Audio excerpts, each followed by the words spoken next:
हाय दोस्तों, आज मैं आप सभी को जो है क्लास 12 एनसीईआरटी मैथ चैप्टर 4 का प्रश्नावली 4.2 का जो है क्वेश्चन नंबर 8 बताने वाली हूँ। तो आप सब जो है इस वीडियो को फुल वॉच कीजिएगा, तभी आपको जो है क्वेश्चन नंबर 8 समझ में आएगा। तो चलिए अब मैं वीडियो को स्टार्ट करती हूँ।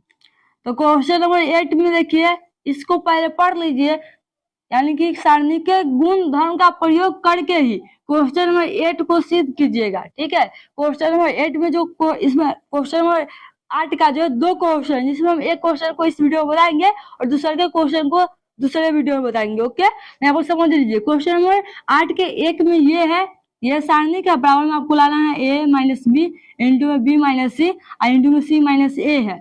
इसको डायरेक्ट विस्तार करके नहीं लाना है, इसमें कुछ गुण धर्म का प्रयोग करके ही ये लाना है। ठीक है, और यहाँ पर आप देखिएंगे क्वेश्चन, आप लोग सोचते होंगे कि क्वेश्चन में सीधा 8 है, इससे पहले वाले क्वेश्चन कहाँ गया है। तो सारे क्वेश्चन को हम बता दिए हैं, और सारे क्वेश्चन को बता दिए। यदि आप लोग जो है उसका वीडियो नहीं देखे तो जरूर देख लीजिएगा। इस वीडियो को देखने के बाद वो सारे वीडियो जो आपको मेरे चैनल के प्लेलिस्ट में मिल जाएंगे देखने के लिए। ओके, तो चलिए अभी यहाँ पर समझते हैं। तो ये है आपका सारणिक बराबर, हमको ये लाना है। ये लाने के लिए आप क्या कर सकते, देखिए पहले क्या है, a माइनस बी है। अब सोचे कि a माइनस बी कैसे प्राप्त होगा। ये आपका r1, ये 2, ये 3 है। तो अगर हम a में यानी कि r1 में ले आएंगे r2 को घटाने के लिए, तभी तो ये a माइनस बी होगा, तभी तो a माइनस बी कॉमन होगा। तो यहाँ पर समझ लिए, हम पहले भी वीडियो में बताए हुए हैं कि जब एक एक कोई पंक्ति में लाइनें से एक एक हो या कोई स्तंभ एक एक हो, उसको जीरो बनाने का प्रयास कीजिएगा। बताए है कि नहीं? बताए है। तो चलिए, ये एक एक है, इसको जीरो बनाने का प्रयास कीजिए। यानी कि पहले देखिए, इसको इसमें ले घटा देंगे तो जीरो हो जाएगा, और फिर इसको इसमें ले घटाएंगे तो क्या होगा, जीरो होगा। यानी कि आप कर सकते हैं ना कि R1 में घटाएंगे R2 को, R1 में ले घटाना है R2 को, तो जीरो हो जाएगा। फिर देखिए R2 में ले घटाएंगे R3 को, तो ये R2 जीरो होगा। यानी कि जो पहले यहाँ पर लिखे, तीर के जो पहले लिखे उसमें परिवर्तन होगा, वो जीरो बनेगा। यहाँ तीर के पहले R2 तो R2 यहाँ जीरो बनेगा, ना कि R3। समझ गए? तो जिसमें हमको घटाना है उसको पहले लिखे तीर के निशान, और किसको ले घटाना है तो R2 को, तो R2 लिख दिए माइनस में। R2 में किसको ले घटाना है R3 को, तो माइनस R3 लिखे। आप यहाँ बनाइएगा तो लिख दीजिएगा LH से। चलिए इस तरीके से कर लीजिएगा, इस तरीके से सारणी खींच लीजिएगा। और चलिए R1 में R2 को ले घटाइए, तो R1 ये है, इसको में घटाएंगे तो जीरो हो जाएगा।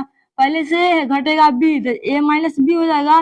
पहले से a स्क्वायर घटेगा b स्क्वायर, तो a स्क्वायर माइनस में b स्क्वायर हो जाएगा। ठीक है, अब चलिए R2 में R3 को ले घटाइए, तो R2 ये है, R3 को घटाएगा तो जीरो हो जाएगा। यहाँ पर ही b है, माइनस सी घटेगा तो b माइनस सी हो जाएगा।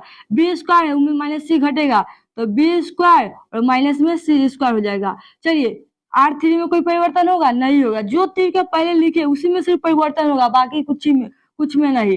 तो सबको ऐसा लिख लीजिए, 1 है, सी है, सी स्क्वायर है।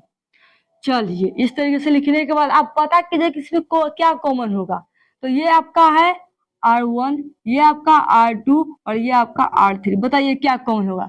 तो R1 में देखिए, वो में a माइनस बी है, इसमें भी a माइनस बी, तो R1 से तो स्पष्ट हो रहा है कि a माइनस बी कॉमन हो जाएगा। चलिए R2 में आइए, R2 में क्या कॉमन नजर आ रहा है, b माइनस सी और b माइनस सी, यानी कि इसमें b माइनस सी कॉमन हो जाएगा। जीरो में सब चीज कॉमन रहता है, इसलिए इसमें हो जाएगा। लेकिन क्या R3 में कोई कॉमन होगा? नहीं होगा। R3 में क्या है, 1 है। अगर यहाँ पर जीरो रहता तो सी कॉमन हो जाता, लेकिन 1 है तो सी कॉमन नहीं होगा। ठीक है, तो वही बात को यहाँ पर लिखिएगा कि R1 से क्या कॉमन, तो a माइनस बी, और R2 से क्या कॉमन, तो b माइनस सी। कॉमन लेने पर आगे लिख दीजिएगा। चलिए तो कॉमन ले लेंगे तो क्या बचेगा, उसको लिख लीजिए एक बार। जो कॉमन लिए उस सारणी के इंटू में लिखिए। क्या कॉमन है, a माइनस बी इंटू में b माइनस सी। इस तरीके से सारणी के इंटू में लिख लीजिएगा। a माइनस बी कॉमन है, b माइनस सी कॉमन है। ठीक है, चलिए R1 से a माइनस बी, जीरो का तो जीरो रहेगा, यहाँ से a माइनस बी हट जाएगा तो 1 बचेगा। यहाँ से देखिए a square minus B square में से हम क्या कॉमन लिए है, a माइनस बी। तो आपको पता नहीं है कि यहाँ पर क्या बचेगा, तो a square minus B square में जो कॉमन लिए उससे भाग कर दीजिए। तो R1 में क्या है, इसमें से हम क्या कॉमन लिए हैं, तो a माइनस बी, तो a माइनस बी से आप भाग कर लीजिए, इसमें a माइनस बी से आप भाग कर लीजिए, आपको पता चल जाएगा क्या कॉमन होगा जी। इस तरीके से भाग का चिन्ह। तो यहाँ पर ए स्क्वायर करने के लिए इसे कितना से गुना करना होगा, तो ए से, तो ए लिखेंगे, देखिए ए स्क्वायर हो जाएगा और माइनस ए बी हो जाएगा, चिन्ह चेंज हो जाता है, माइनस प्लस, ये सी कट जाएगा, बचा ए बी और माइनस बी स्क्वायर।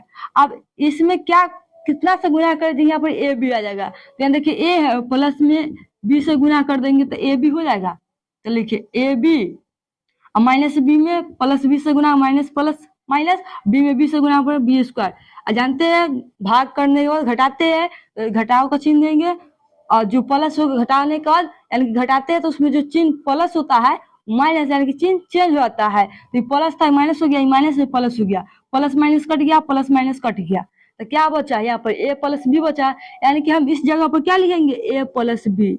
इस तरीके से आप कर सकते हैं जब पता ना चले कि क्या बचा वहां पर कॉमन लेने के बाद, तो इसे भाग करके आप देख सकते हैं। ठीक है, चलिए R2 से क्या कॉमन लिए बी माइनस सी, तो जीरो का जीरो रहेगा, यहाँ से बी माइनस सी कॉमन हो जाएगा, मतलब 1 बचेगा, यहाँ से देखिए बी स्क्वायर माइनस सी स्क्वायर है, जिस तरीके से यहाँ पर ए प्लस बी बचा उसी तरीके से यहाँ पर क्या बचेगा बी प्लस सी, और C3 से कोई कॉमन ना लिए तो उसको ऐसा ही लिख दीजिए 1c स्क्वायर। चलिए ये आप सभी को दिखाई देता है कि नहीं, एक बार चेक कर लेती हूँ। चलिए आप सभी को ये दिखाई दे रहा है, वो देखने गए थे। ठीक है, चलिए अब इसके आगे यहाँ पर ध्यान दीजिए।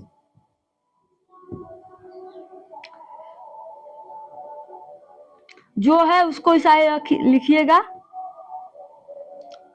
अब यहाँ देखिए बताए थे अगर कोई पंक्ति में जीरो की संख्या डबल हो तो उससे विस्तार कर लीजिए, आसानी से विस्तार हो जाएगा, आंसर भी आ जाएगा। देखिए ये स्तंभ में जो है जीरो की संख्या ज्यादा है, बाकी किसी में नहीं है, इससे विस्तार कर लीजिए, आसानी से इसका मान निकल जाएगा। तो कीजिए, इसको हम बोलते हैं स्तंभ 1 यानी कि C1, लिखेंगे C1 से विस्तार करने पर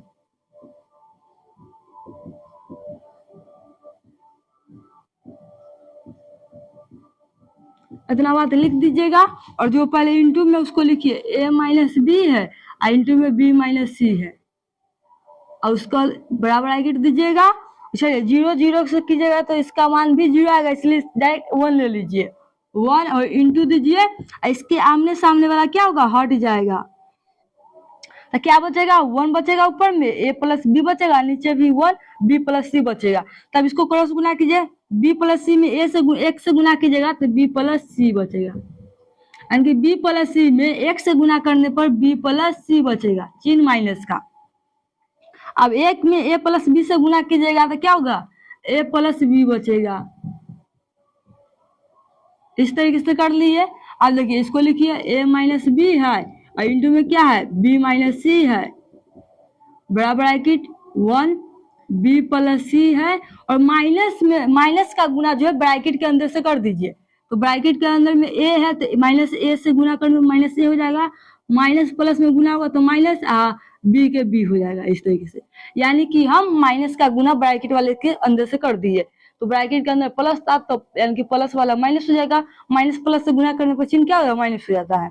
अब यहाँ से जो कटेगा उसको काट दीजिए, प्लस में बी है माइनस में बी है, दोनों कट जाएगा आपस में, क्या बचा सी माइनस ए में 1 से गुना कीजिएगा तो सी माइनस ए रहेगा, यहाँ पर लिखा जाएगा a माइनस बी इंटू में b माइनस सी और इंटू में क्या हो जाएगा c माइनस ए। देखिए RH यानी कि आपका RH आया कि नहीं, मिला लीजिए। तो देखिए RH भी था a minus B b minus C और c माइनस ए जो यहाँ पर मौजूद है। तो इस तरीके से आप जो है इस तरह के सारणी को सिद्ध कर सकते हैं। तो वीडियो कैसा लगा है कमेंट में जरूर बताइएगा। वीडियो अच्छे लगे तो लाइक कीजिए, शेयर कीजिए। यदि मेरे चैनल पर न्यू है तो इस चैनल को सब्सक्राइब जरूर कर लीजिएगा। फिर मिलती हूँ नेक्स्ट वीडियो में, तब तक थैंक्स फॉर वॉचिंग।